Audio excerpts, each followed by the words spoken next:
Votre pouvoir d'achat, il dépend bien sûr de vos revenus, de vos dépenses quotidiennes, mais aussi, et c'est tout aussi important, du prix auquel vous pouvez acheter votre logement. Actuellement, les taux d'intérêt des emprunts immobiliers sont historiquement bas, mais ils remontent. Que faut-il faire? Acheter au plus vite, prendre le temps de la réflexion.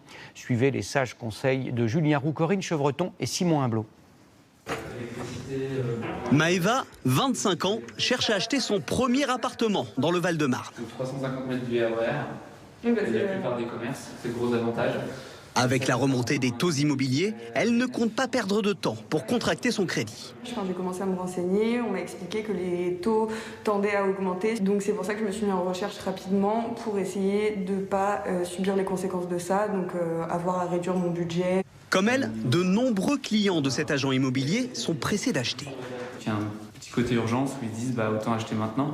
Parce que voilà, dans quelques mois, il va falloir faire des changements, on va dire, stratégiques, soit au niveau du budget, soit au niveau des critères. Ces 10 dernières années, les taux des crédits immobiliers ont été divisés par 4 pour atteindre en février 1,25% en moyenne sur 20 ans. Mais attention, depuis le début du mois, les taux repartent légèrement à la hausse, de 0,10 à 0,35 points en fonction des banques.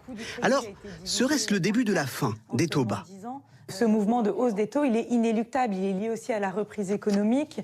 Pour autant, il reste limité parce que pour les banques, le crédit immobilier est le principal moyen de capter des nouveaux clients. Donc on n'aura pas une envolée des taux, on aura une remontée de quelques dixièmes de points et c'est finalement quelques dizaines d'euros pour l'emprunteur. Mais qu'est-ce que cela représente concrètement ?